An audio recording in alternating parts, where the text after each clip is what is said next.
Alors j'ai intitulé le thème de ce message, Dieu ne change pas. Alléluia. Dieu ne change pas parce qu'il est Dieu. Les ordonnances de Dieu, c'est pour notre bien. Je vous assure, peuple de Dieu, maison des vainqueurs, la marche avec Dieu, ce n'est pas pour ceux qui boivent du lait, mais qui mangent la nourriture solide. La marche chrétienne, ce n'est pas pour des plaisantins. La marche chrétienne, c'est pour des femmes et des hommes de conviction. Dieu ne marche pas par les sensations, mais il marche par nos convictions. Et nous allons comprendre des saisons dans notre vie. Alors, il nous arrive souvent de ne pas comprendre certains événements dans notre vie. C'est normal. Dieu seul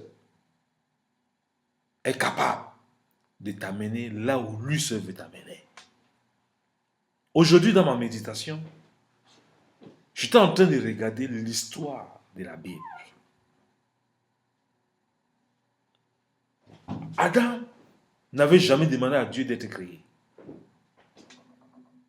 Mais Dieu a créé Adam. Alors, Adam n'a jamais demandé à Dieu de créer Ève. Mais Dieu a quand même créé Ève. Malgré la désobéissance d'Adam et Ève, Dieu est resté Dieu. Il est resté Dieu. Rempli d'amour, de miséricorde. Nous avons vu comment Dieu a tout fait. Malgré la désobéissance de ses créatures, il a tout fait pour les ramener dans son alliance. En permettant que Jésus vienne redonner le premier Adam sur la terre. Aujourd'hui, toi et moi, nous sommes victimes de certaines difficultés de la vie.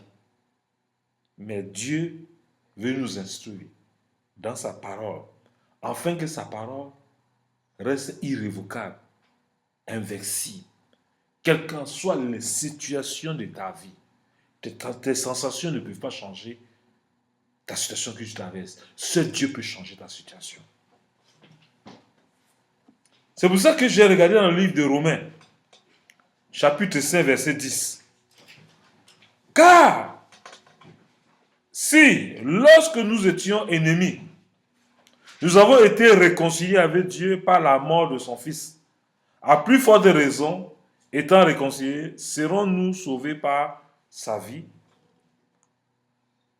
On était morts à cause de la faute de Adam et Ève. Mais par Jésus-Christ, nous avons été réconciliés avec le Créateur de l'univers. Pour plaire à Dieu, ma soeur, mon frère, à la maison des vainqueurs, nous sommes obligés de coopérer avec la parole de Dieu. Nous sommes obligés de coopérer avec ce qu'il a dit en ce qui nous concerne. C'est pour ça que lorsque nous sommes chrétiens et que nous oublions la réalité que Dieu a voulu que nous soyons, nous devenons des chrétiens charnels. C'est pour ça que la Bible nous dit dans 1 Corinthiens 3. Dans 1 Corinthiens 3, verset 1 à 2, qu'est-ce que la Bible dit? «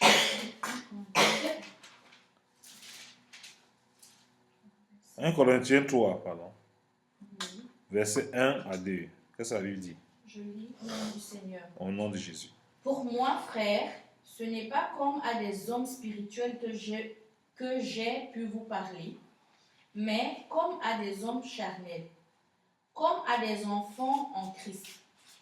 Je vous ai donné du lait, non de la nourriture solide, car vous ne pouviez pas la supporter.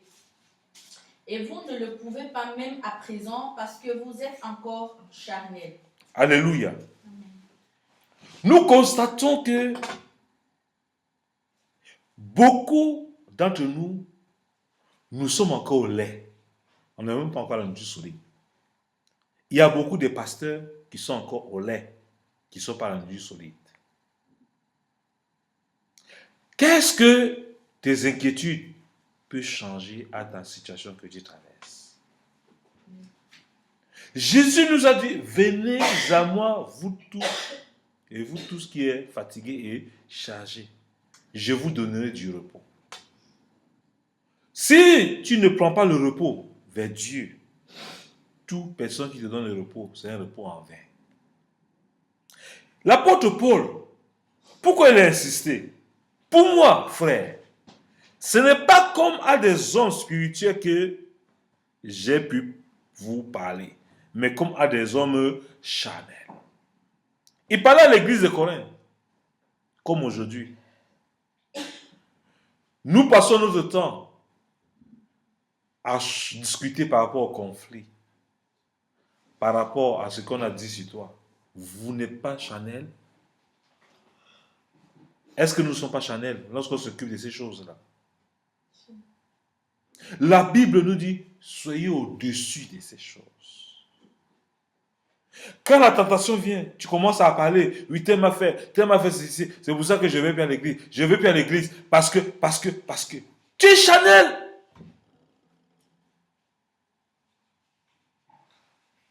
Tu ne peux pas plaire à Dieu. Celui qui s'approche de Dieu doit croire que Dieu existe, qu'il est le rémunérateur de ceux qui le cherchent. Comment nous pouvons être charnels et nous voulons que Dieu nous exauce? Dieu veut que nous croyions en lui. Ton corps, qu'il soit fatigué, qu'il soit en forme, Dieu reste Dieu. Alléluia. Lorsque tu parles à Dieu, tu dois savoir qu'il n'est pas sourd. Tu n'as pas besoin de crier. Tu n'as pas besoin de te morfondre. Tu as besoin seulement de montrer ta crédibilité à Dieu, que tu as confiance en lui. La confiance en Dieu, elle est aveugle. Elle est totale. Quand Dieu dit qu'il te pardonne, il t'a réellement pardonné. C'est l'homme, quand il te pardonne, il va raconter que non, c'est lui qui t'a pardonné. Quand Dieu pardonne, il oublie. C'est pour ça que la Bible dit, quand nous sommes en Christ, nous sommes une nouvelle créature. Les choses anciennes sont passées. Ça veut dire que quand tu viens en Dieu, si avant, tu étais un voleur, chez Dieu, maintenant, tu n'es plus voleur. Si avant, tu étais un mafra, aujourd'hui, tu n'es plus mafra. Si avant, tu étais possédé, aujourd'hui, tu n'es plus possédé. Tu es délivré. Si avant, tu étais rempli des esprits des eaux, aujourd'hui, Jésus t'a affranchi. Il n'y a plus de condamnation pour ceux qui sont en Christ Jésus. Alors quand Jésus t'a franchi, tu commences à respecter l'autorité. Mais imagine un peu, tu es charnel et tu te permets de dire que la personne qui t'a créé est sorcier, est sorcière. Comment tu peux dire que ta mère est sorcière et ton père est sorcier? Si tu crois en Jésus, ça veut dire que tu minimises la puissance qui est en toi. L'autorité, c'est quoi? Dieu a permis que tu aies des parents et qu'il t'a emmené au monde. Qu'ils soient méchants ou gentils, tu leur dois le respect. Et tu dois les honorer. Si tu ne peux pas honorer tes parents, tu ne peux pas honorer l'église du Seigneur sur la terre. Commence à respecter tes parents. Commence à respecter tes aînés. Commence à respecter les aînés même dans ton quartier. C'est alors que tu pourras venir à l'église, tu t'assois et tu apprends les instructions de Dieu. C'est pour ça qu'on est rempli de la chair. On n'avance pas. Parce qu'on ne comprend même pas qui nous a sauvés et dans quel bateau nous sommes. Et nous nous battons avec nos propres voix. Et on est étonné qu'à la fin, on est épuisé, on est écrasé parce que nos fardeaux tombent sur nous. Vous n'avez pas déposé vos fardeaux. Moi-même qui vous parle. Si tu es un homme de Dieu, tu n'as pas compris que c'est Dieu qui t'a appelé, que c'est toi-même qui t'a appelé, tu vas te fatiguer sur le chemin. La Bible dit, à chaque jour suffit sa peine. C'est très important. C'est pour ça que j'ai apprécié l'écriture de l'apôtre Paul. Il dit, je vous ai donné du lait, non de la nourriture solide, car vous ne pouviez pas la supporter. Et vous ne le pouvez pas même à présent, parce que vous êtes encore charnel. C'est parce que nous sommes charnels que nous ne croyons pas que Dieu nous a pardonné nos fautes. Vous voyez, parfois, charnel veut dire quoi? Il faut que certaines personnes prennent une attitude de jeûne. c'est morfond. Vous le voyez avec une attitude de piété. Et quand vous faites quoi, mon frère, ma soeur, je suis en train de prier. Et quand vous voyez même les attitudes, il dit, je suis en train de prier. C'est comme si Dieu venait, va voir les attitudes là pour pardonner les péchés. Il les a pardonnés à l'avance. Notre ignorance montre notre nature charnelle. Quand vous voyez un chrétien orgueilleux, ça veut dire qu'il est charnel. Quand vous voyez un chrétien imbu de lui-même, il est charnel. Vous voyez un pasteur imbu de lui-même, il n'est que charnel. Il ne fait que montrer ses faiblesses. Il boit encore du lait. Mais toi qui manges la nourriture solide, tu dois te caractériser de l'humilité, de la maîtrise de soi, de l'amour. L'amour consiste à donner ta vie pour des frères et des sœurs. Quand tu es rempli d'amour du Seigneur, tu ne juges plus. Quand tu es rempli d'amour du Seigneur, tu ne regardes plus ce que les gens te font. Quand tu es rempli de l'amour du Seigneur, tu ne te fatigues plus. Quand tu es rempli d'amour du Seigneur, tu ne vois plus le mal qu'on te fait. Tu vois que tout ce que les gens te font, c'est un service qu'ils te rendent pour que Dieu se glorifie au travers de toi. Regarde ce que Jésus a enduré sur la croix. Tu comprendras que ce que tu as enduré est minable. Chaque fois que tu reposes devant une situation, tu prouves ta nature charnelle. Sors de la chair, glorifie le Seigneur avec ton esprit. C'est pour ça que vous voyez beaucoup de gens n'ont pas de joie. Vous le voyez le matin, ils sont tristes. Pourtant, ils sont chrétiens. Ils se disent chrétiens. On dit, la joie du Seigneur est notre force.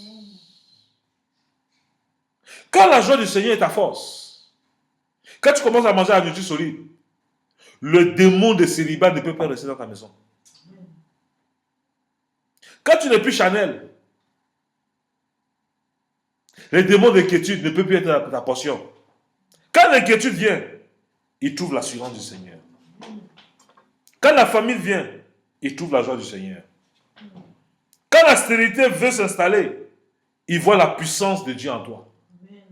Quand les situations qui ne glorifient pas le Seigneur veulent envahir ta vie, Jésus triomphe au travers de toi.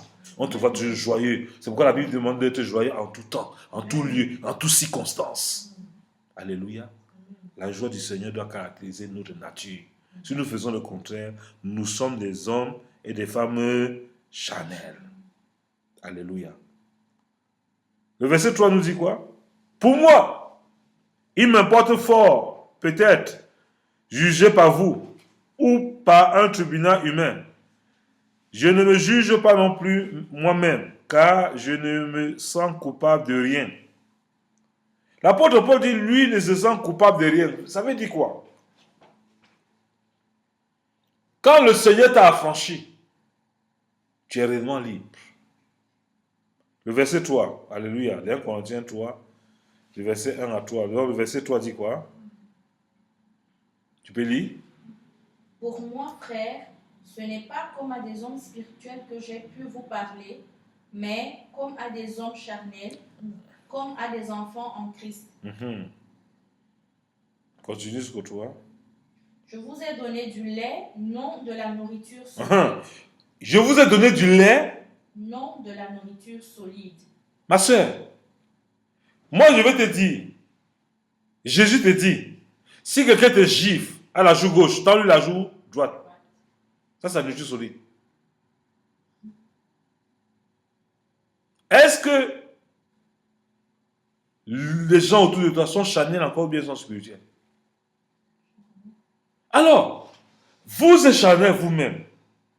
Et vous voulez que Dieu fasse quoi avec les hommes charnels? La chair, c'est quoi? Tu es assis, tu veux avoir des milliers de personnes autour de toi. Est-ce que Dieu a besoin de ça avec toi pour les oser? Dieu veut voir ta confiance. Continue, ma soeur. En effet, puisqu'il y a parmi vous de la...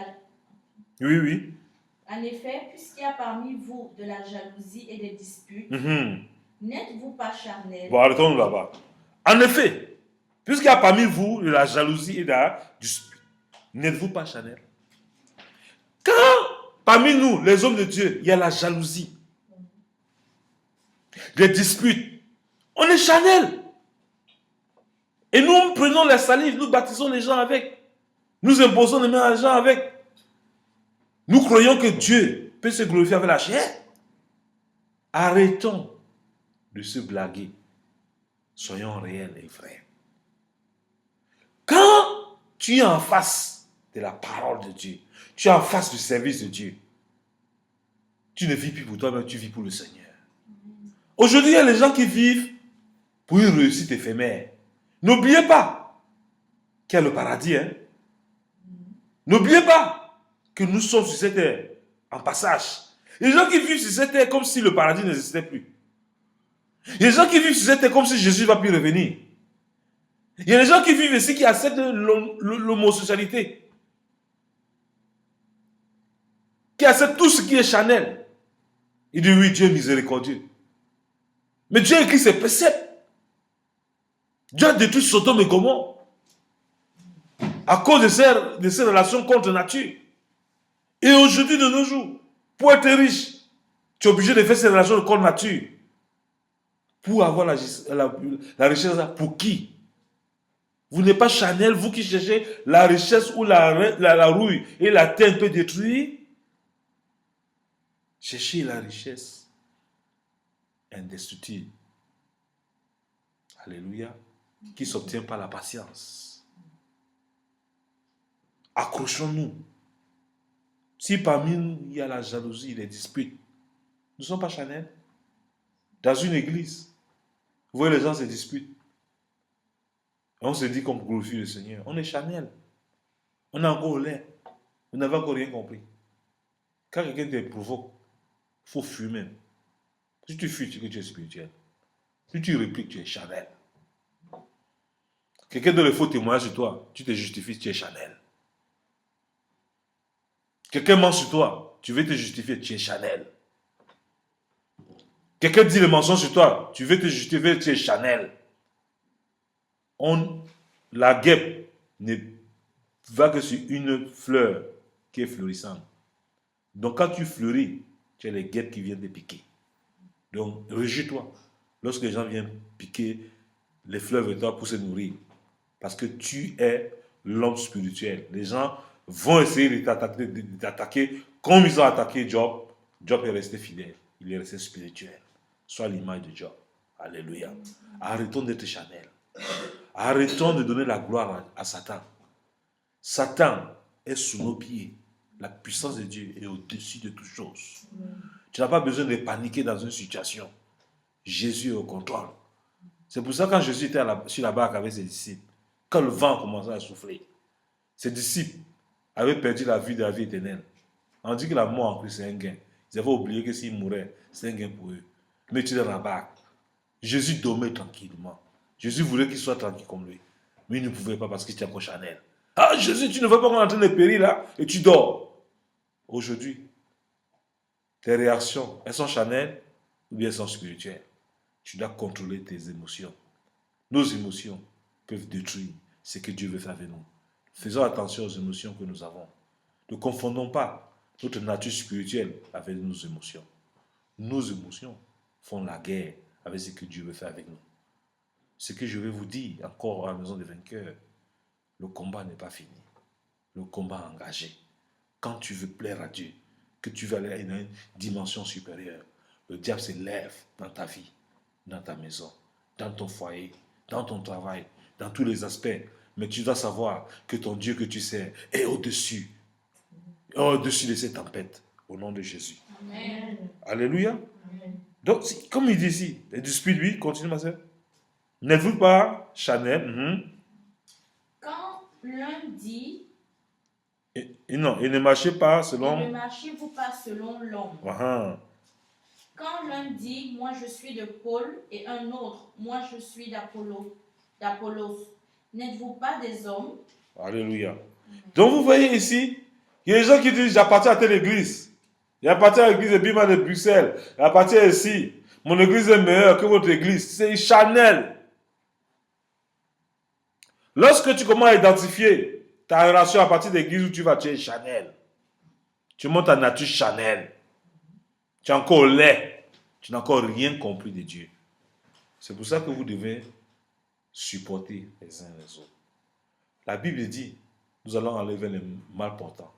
Toutes les invitations qu'on nous donne, parfois notre nature charnelle nous pousse à riposter. Ça ne respecte même pas les hommes de Dieu. Alléluia.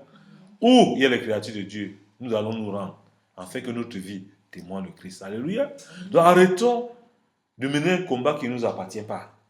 C'est Jésus qui combat au travers de nous. Amen. Et c'est aujourd'hui que je comprends avec les internautes qui m'écoutent. Ils me disent, ah docteur, ton message d'amour, c'est un message qui perturbe les hommes.